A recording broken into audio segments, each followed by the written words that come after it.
जिया जिया हो बिहार के लाला। तो कुछ लड़कियां हैं बाहर भेजना नहीं चाहती। लगा कि पिताजी तो चले गए, माँ चली गई, अब सब लोग इसी तरह चले जाए, मुझे कुछ करके जाना है। मेरी माँ के नाम से हम एक हॉस्पिटल यहाँ पे 100 बेडेड का एस्टेब्लिश करने जा रहे हैं। नर्सिंग बहुत देखिएगा कि जहाँ पे डॉक्टर्स आते हैं, इलाज करते हैं। 5 एकड़ ज़मीन, 500 प्लस डिसमिल ज़मीन, आपके पास रजिस्ट्री होनी चाहिए। तो जो भी यूनिवर्सिटी है बिहार में, क्योंकि वो पूरा बदनाम हो गई थी नहीं, तो वो जो 1 साल की डिग्री जो हम लोग बचपन में सुनते थे कि अगर बिहार यूनिवर्सिटी में आप पढ़ रहे हैं तो 1 साल की डिग्री आपको 5 साल में मिलेगी, 3 साल में मिलेगी। ठीक है।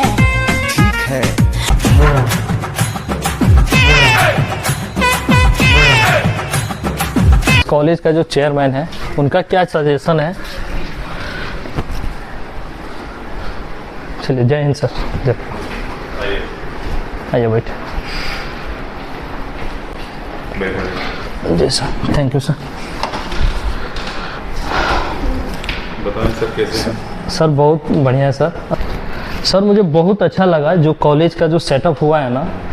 पहले कुछ महीने 2 महीने पहले मैं आया था तो उतना सेटअप नहीं हुआ था, लेकिन अभी इतना अच्छा सेटअप हुआ है, मुझे बहुत खुशी हो रही है। और ये ग्रामीण जो क्षेत्र में आपने ये कॉलेज डाला है ना, तो जिसको पढ़ने का भी मन नहीं करेगा, जिस पेरेंट्स का अगर बच्चे को, जैसे कुछ लड़कियां हैं बाहर भेजना नहीं चाहते हैं, कुछ दूरी के कारण कोई बच्चे को नहीं पढ़ाना चाहते हैं, तो बहुत अच्छा हुआ है यहाँ पे। और जो ग्रामीण क्षेत्र है उसके वजह से। तो मैं सर आपसे ये पूछना चाहता हूँ, सर ये आइडिया आपको कैसे आया कि यहाँ पे आप सोचे कि जैसे आप दूसरे जगह भी खोल सकते थे, लेकिन यहीं पे क्यों सर ग्रामीण क्षेत्र में? सर मेरी माँ के मायके और ससुराल यहीं पे थे। जी। तो हम लोग बाहर निकल गए, मेरी पढ़ाई लिखाई बचपन से ही बाहर हुई। जी सर। तो हम शुरू से बाहर रहे, गांव वगैरह में कम आना जाना रहा थोड़ा। पिताजी के देहांत के बाद माँ रहते थे, उनके साथ हम लोग थे। पटना में हम लोग का घर वगैरह, तो वहीं रहते थे। उनका जब देहांत हुआ तो लगा कि दुनिया में कुछ है नहीं, जो सच्चाई है जो मुझे महसूस हुआ।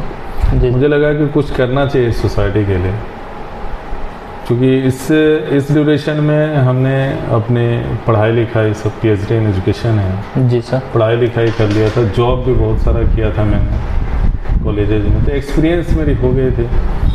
कुछ कॉलेजेज मैं दूसरे डिस्ट्रिक्ट में खोल रखा था। अब लगा कि इस समाज के लिए, पिताजी मेरे सरपंच 25 साल तक थे यहाँ पे परसा जी, इस पंचायत में 25 साल तक सरपंच रहे जी।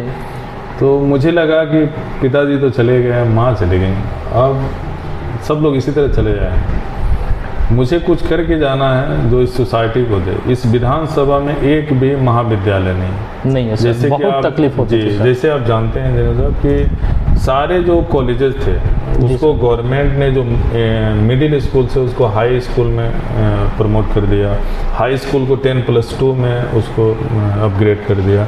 इस तरह से स्कूलें बहुत हो गई। अब ग्रेजुएशन के लिए बच्चियां कहाँ जाए, स्पेशली जैसे अभी आपने कहा लड़कियों के लिए कहाँ जाए बच्चे जी। तो इस विधानसभा में एक कॉलेज तो होना चाहिए एटलीस्ट, जिसमें गरीब घर के आदमी जो घर पे खा के जो भी अपना रोजी रोटी मिले अपना खा के और वो लोग पढ़ाई कर सकें जी। इस उद्देश्य को देखते हुए और प्लस मेरा जो ज़मीनी लगाव रहा यहाँ से, और एक दिल में था कि सब कुछ यहीं छूट जाएगा, कुछ किया जाए इस समाज के लिए, तो मैंने इस विधानसभा क्षेत्र में ये महाविद्यालय खोला। और जब एक खोला तो मुझे लगा कि और भी खोलना चाहिए, क्योंकि ये आवश्यकता है। जैसे पूरे चंपारण में आप देखिएगा, पश्चिमी चंपारण जी, चंपारण मतलब पश्चिमी चंपारण में एक भी पारा मेडिकल कॉलेज नहीं। मैंने पहला पारा मेडिकल कॉलेज खोला यहाँ। नर्सिंग की हमारे पास बहुत सीटें हैं, ठीक है, और भी डिस्ट्रिक्ट में हमारी नर्सिंग की कॉलेजेज है, यहाँ पे भी इस पश्चिमी चंपारण में भी है।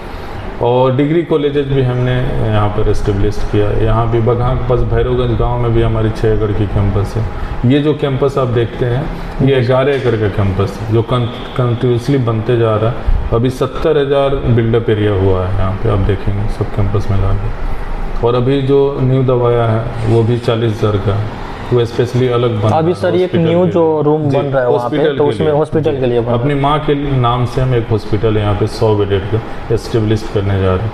जो एज पर गवर्नमेंट का जो रूल रेगुलेशन है, जी नर्सिंग बहुत देखिएगा कि जहाँ पे डॉक्टर्स आते हैं इलाज करते हैं, लेकिन उनका रजिस्ट्रेशन नहीं होता है गवर्नमेंट का, उनका पोल्यूशन का सर्टिफिकेट उनके पास नहीं है, फायर का सर्टिफिकेट नहीं है, बैठ जाएगा। और जो गवर्नमेंट के जो एज पर नॉर्म्स है उसके अकॉर्डिंगली वो नहीं है।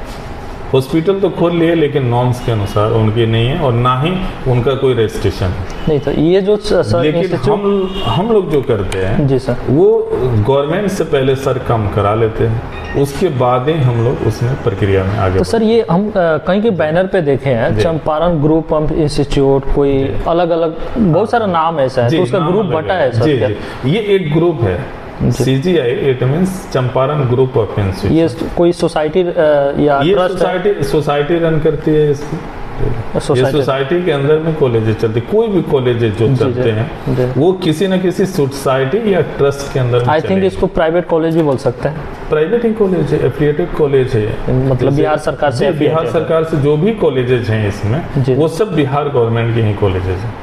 नर्सिंग कॉलेजेज है तो इसकी एप्लीकेशन बिहार हेल्थ यूनिवर्सिटी से होता है, BNRC Bihar nursing registration council से होता है, government of Bihar health department से होता है। उसी तरह अगर कोई डिग्री कॉलेज खोला है तो हमारे यहाँ परमानेंट डिग्री कॉलेज जो UGC से एफिलिएटेड है, BR अम्बेडकर बिहार यूनिवर्सिटी से एफिलिएटेड है और department of education government of Bihar से एफिलिएटेड है। ये करना पड़ेगा, नहीं तो आप नहीं चला सकते। अगर मान लीजिए सर, मान लीजिए आपके देखा देखी अगर कोई और चाहता है कि मैं भी कुछ सेवा का भाव लेके आऊँ, ये उत्तम काम। मैं डिग्री कॉलेज अगर ओपन करूँ तो इसका क्या सर क्या क्या रिक्वायरमेंट रहती है? इसकी रिक्वायरमेंट मैं आपको बता दूं कि कोई भी डिग्री कॉलेज खोलना चाहते हैं जी सर, तो ये नॉर्म्स होती है UGC के, जी जी, उसी नॉर्म्स के अकॉर्डिंगली ये खुलता है डिग्री कॉलेज। अब इस स्टेट में बिहार गवर्नमेंट में 5 एकड़ जमीन आपके पास मिनिमम होनी चाहिए। जी जी, वो आप गवर्नर के नाम से रजिस्ट्री करें या कॉलेज के नाम से रजिस्टर करना। ये 5 एकड़ जमीन 500 प्लस डिसमिल जमीन आपके पास रजिस्ट्री होनी चाहिए जी, जो कॉलेज के नाम से हो। ये जो 11 एकड़ का कैंपस देखते हैं इसमें 5 एकड़ 511 डिसमिल जमीन कॉलेज के नाम से रजिस्टर्ड होने के बाद में तब आगे उसके बाद नया क्लासेज आपके होनी चाहिए। जी जी, आपके पास क्लासेज होनी चाहिए, लैब्स होनी चाहिए, साइंस लैब हो, म्यूजिक का लैब हो, आपको ज्योग्राफी का लैब हो, ये सारे labs, classes room, office, principal chamber, ये सारे चीज़ें आपके पास होनी चाहिए एज पर नॉर्म्स। जी सर, बहुत बहुत तब आप अप्लाई करनेंगे आप। जी सर, अब अप्लाई करने के बाद प्रक्रिया स्टार्ट होती है, क्योंकि अप्लाई आप करेंगे गवर्नमेंट ऑफ बिहार में, बिहार गवर्नमेंट रिलेटेड यूनिवर्सिटी को देती है, जैसे मैंने बिहार यूनिवर्सिटी डाला है, ये इस क्षेत्र में आपको पूर्वी चंपारण, पश्चिमी चंपारण, तो ये मुजफ्फरपुर से ही कराना, मुजफ्फरपुर से एफिलिएटेड है पहले सर। अभी क्षेत्र में ही आता है। हाँ, सर एक और सर, जैसे पहले मैं RLSY से मैं ग्रेजुएशन कर रहा था तो उस टाइम में उन लोग का डिले बहुत होता था, जैसे 3 साल का ग्रेजुएशन 5 साल हो जाता था, वो भी जो मुजफ्फरपुर यूनिवर्सिटी से था, तो इतना ना प्रॉब्लम होती थी। तो अभी भी सर वही है कि मतलब ये समय ज़्यादा ड्यूरेशन ले रहा है यूनिवर्सिटी की, कुछ चेंजेस हुआ है उसमें? नहीं, चेंजिंग बहुत हुआ है और आपको जो भी यूनिवर्सिटी है बिहार में, क्योंकि वो पूरा बदनाम हो गई थी सर उस टाइम। वो जो 1 साल की डिग्री जो हम लोग बचपन में सुनते थे कि अगर बिहार यूनिवर्सिटी में आप पढ़ रहे हैं तो 1 साल की डिग्री आपको 5 साल में मिलेगी, 3 साल में मिलेगी, दिस टाइप ऑफ, मतलब ये जो प्रॉब्लम थी वो प्रॉब्लम सॉर्ट आउट हो चुकी है आज के डेट में। जो इससे पहले VC थे और अभी भी माननीय जो VC हैं ये बहुत बढ़िया है, ये लोग काम बहुत अपडेट कर रहा है। आपके 23 के एग्जाम में जो सेमेस्टर मोड चल रहा है, न्यू एजुकेशन पॉलिसी जो चला है 2020, इसके अकॉर्डिंगली 4 साल का डिग्री कॉलेज होता है, डिग्री होता है BA का, सेमेस्टर मोड है ये 6-6 महीने के बाद एग्जाम ले रहे हैं। और मैं आपको बता दूं कि 4 दिन में भी रिजल्ट आया बिहार यूनिवर्सिटी का, एग्जाम देके घर पहुंची और रिजल्ट आ गया। लेकिन अब वर्क अच्छे से हो रहा है वहाँ पे, बहुत बढ़िया चल रहा है और कोई भी सेशन लेट नहीं है। स्टूडेंट को करने के बाद में क्या क्या बेनिफिट्स मिल जाते हैं? देखिए पहले क्या था कि 3 इयर्स ऑफ ड्यूरेशन अगर कंप्लीट करते हैं then after you will get certificate. अब आपका जो सर्टिफिकेट है वो 1 ईयर से ही स्टार्ट हो जाता है। आपको डिप्लोमा का, डिग्री का, PG का, ये सब आपको डिग्री, ये ईयर वाइज 1 ईयर्स का एक सर्टिफिकेट मिलेगा, सेकेंड ईयर में डिप्लोमा का, और 3rd ईयर कंप्लीट करेगा तो डिग्री मिल जाएगा, जैसे पहले ग्रेजुएशन करते थे। तो ये सारी फैसिलिटी आपको मिल रहा है। PG करने के लिए जो 2 इयर्स का ड्यूरेशन लगता था वो कम हो गया इसको। Direct ये PhD हाँ, करते ये सारी फैसिलिटी मिल रहा। इसके बाद भी आपको जो ITP आ रहा है, तो बीएड का जो 4 ईयर ड्यूरेशन का होता है, जिसको इंटीग्रेटेड भी लोग बोलते हैं, जी सर। उसको ITP बोलते हैं। तो वो ITP के अकॉर्डिंगली भी आपको ये बेनिफिट मिलेगा कि 10+2 के बच्चे, वो चाहे आर्ट्स, साइंस, कॉमर्स, किसी भी स्ट्रीम से आए हों, वो चाहते हैं कि मुझे बीएड करना है, जी तो सर। उनको डिग्री अब प्लस बीएड सिर्फ 4 इयर्स में होगा कंप्लीट। पहले 3 इयर्स प्लस 2 इयर्स लगता था, 5 इयर्स लगता था, और उतना कंप्लीट होने के बाद आपको सर्टिफिकेट मिलता था। आज के डेट में वो चीज़ें को ख़त्म कर दिया गया है। न्यू एजुकेशन पॉलिसी में यही बेनिफिट है। अगर न्यू एजुकेशन कोई स्टूडेंट कर लिया, जैसे फाइनल हो गया 2027 जी, में, जी। तो उसके बाद से अगर वो चाहता है बीएड, जैसे टीचर लाइन में जाना चाहता है, तो इसका क्या? उनको वो करने की आवश्यकता है, B.Ed मतलब ग्रेजुएशन प्लस बीएड 4 इयर्स।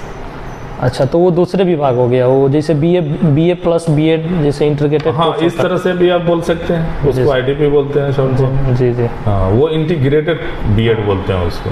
तो वो सभी फैसिलिटी है यहाँ पे? हाँ, इंटीग्रेटेड। नहीं, ये बीएड चालू नहीं हुआ है, अभी हम लोग अप्लाई कर रहे हैं। सर पोर्टल आगे खुला का हुआ है। क्या है, इसका आपका लक्ष्य क्या है कि और क्या क्या कर सकते हैं? लक्ष्य यहाँ तो पे सर? हम नहीं बताते हैं, लक्ष्य तो लेकिन आप थोड़ा सबके बहुत- सहयोग और ये से होता जी है। सर। मैं यहाँ पे आया, जी सर। और जो बन सकता है, मैंने आज तक 1 रुपया किसी गवर्नमेंट कहीं से मुझे नहीं मिला।